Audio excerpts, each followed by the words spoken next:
In this video, I'm about to discuss something that sort of hits close to home to me because recently I've made a massive mistake in my life.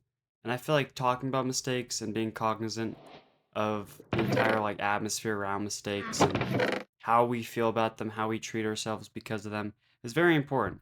Because I feel like naturally, whether it's the human mind or the way that we're raised in society or something, I feel like people are naturally very hard on themselves. And I feel like it's very easy to attack yourself when you make mistakes. It's very easy to hold it against yourself or to treat yourself worse because of these things you do. But what's worth recognizing is that without making mistakes, you wouldn't be growing as a person either. And oftentimes, mistakes can be a good thing in your life. Mistakes are normal. That's the first thing we should talk about. Because, if you make a mistake and you feel bad about it and you're almost like beating yourself up, what you need to realize in that moment is that you are not, a bad person. You are not a person who, necessarily has to be defined by those mistakes you've made. Like everybody makes mistakes. Making mistakes is normal, but also it shouldn't stop you from being the best version of yourself. It's very easy to live in the past. It's very easy to, want to go back and change things, like take back these mistakes you made. So, I guess to legitimize everything I'm saying here, I should share a story with you. So, I recently turned 18, just about 2 weeks ago, and the day before I turned 18, I was playing poker with some friends. Now, I've kind of been friends with these people for a little while now. I wouldn't say that we're super close, and it was mostly that we were a part of the same poker group, and we would sort of, play with each other. Sometimes I'd host at my house, sometimes I'd go to their houses, but it was, it was sort of just a little community, and we had a group chat for it and things like that, and I met them because of poker, and I think there's nothing inherently wrong with playing poker with your friends. Like, I don't think that some amount of gambling is necessarily that terrible, but I think that the way I approached it and the way that things sort of evolved in a negative direction, I'm not happy with, and I wasn't happy with at the time, and it's had disastrous consequences in a way. So it went from us playing, $30 poker nights like once a week or whatever, which, could never have really evolved into a big deal, to the point where we were playing $100 poker nights almost every night, virtually all the time. And I mean, that was one thing, playing poker was one thing because there's an amount of skill involved in that. And for the most part, during the poker nights, I'd broken even. I was like, sometimes I'd be down, I'd lose money one night, sometimes I'd be up a little bit, and it was whatever. But a little tradition or a little custom started when one night after I played poker, one of the members of the group, let's call him John, John asked me if I wanted to play some heads up after, the poker night concluded. For those who don't know, heads up is basically like, 1v1 poker. So it's like just me and him, and it's for all the chips, like it's for all the money. So unlike a cash game I'd play with my friends where you can leave at any time and however much you've won, you can cash out with that amount. Unlike that, when I was playing with John, it was like winner takes all. So we would both front like $100 and play against each other. And if I lost $100. Like, that's it. If I won $100, and there's no in between. And so this was fine. I mean, the first night we played, I won $100. The next time I lost like 200 because I bought in twice that time, and it just started to continue to evolve in a negative direction. And when I was a kid, I never really understood how people can lose all their life savings in Vegas, how gambling can really become an addiction and become very disastrous to your life because I just never experienced that feeling, that tilt where you have to make back, the money you've lost. You have to get even. And at a certain point when I was down, I was sort of fighting to get even and I took bigger risks to try to get even. We went from playing heads up, every other night when we'd play poker with the rest of them afterwards, and I kept losing. I mean, sometimes I'd win, but most of the time I would end up losing. And it went from that to basically coin flips, where we would play games at a 50-50 odds, like either one of us could win, and it would go back and forth, and we'd end up breaking even most of the time, most nights, because Realistically, if it's a 50-50 chance one of us wins or one of us loses, it went back and forth a lot. And when we started coin flipping, it wasn't like a big deal. Like one night I'd be down like, $100. One night I'd be up $100. It wasn't a big deal.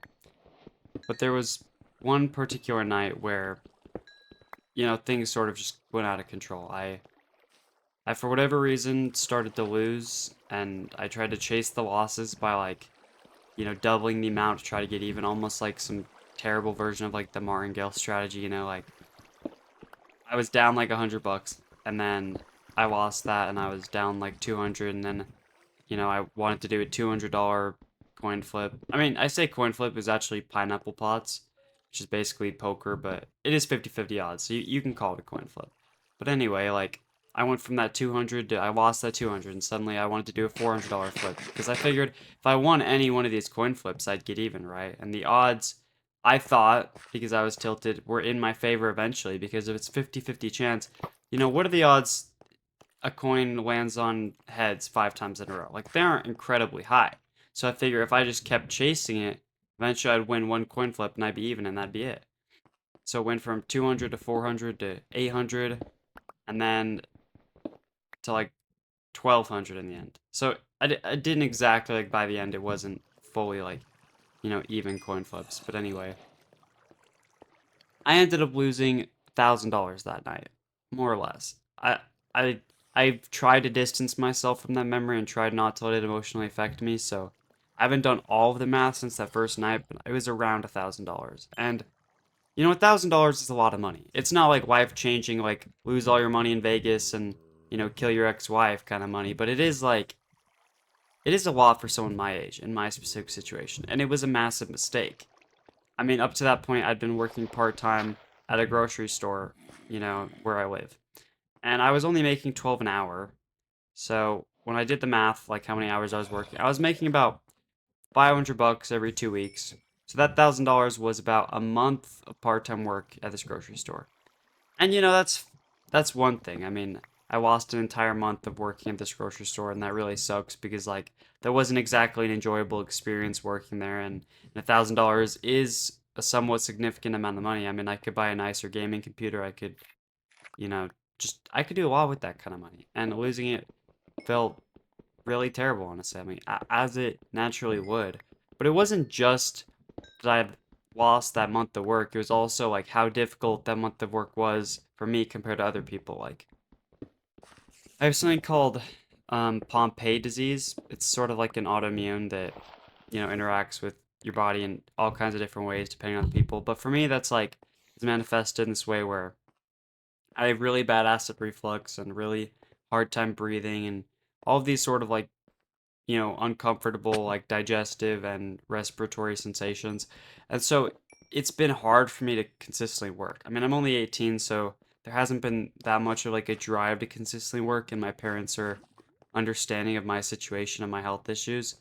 But it was like that month was really difficult for me. And because my health kind of started to deteriorate, I had to quit that job. So that $1,000 was part of my savings. Like that was part of my plan where I was going to pay for a climbing membership and you know, save that money and have like this kind of like cushion where I didn't have to work for a while and I could focus on my health.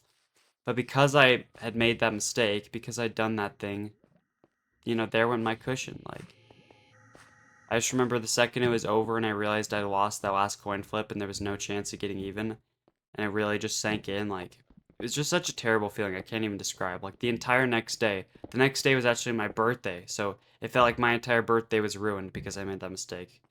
Like there wasn't anything in particular I wanted, so I had told my mom to just give me money for my birthday, like some, amount of money, like $200 or whatever. But like, you know, that birthday present, that $200 that she gave me, it felt like I didn't even get anything for my birthday because I had already lost $1,000 the night before. I felt like I was just recuperating a little bit of my losses, trying to make up for this like stupid mistake I'd made. And it was so hard to just be happy and be present and live in the moment and get over that thing I'd done. It was like I was constantly obsessing over like, when I went to bed that night, like I'd close my eyes and I'd see like poker cards on the table and I'd just see like every way that it went wrong and what a mistake I'd made. And it's natural, you start to beat yourself up for those things. You start to really like take it personally, and it changes how you see yourself. Like it can be a very destructive, terrible thing. And I had a very hard time at first, like,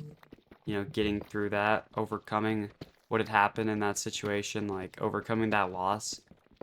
But ultimately, the reality is that if it costs you your peace, it isn't worth it. Like, in the long term, $1,000 isn't an incredibly large amount of money, and I have my entire life ahead of me to make that back, and my peace is what's most important. Like, it's already over. There's no changing it, and having all this like negative emotions tied up in that, being all anxious or upset or like unable to live in the moment, like that's not going to change things. That's not going to help or make it any better.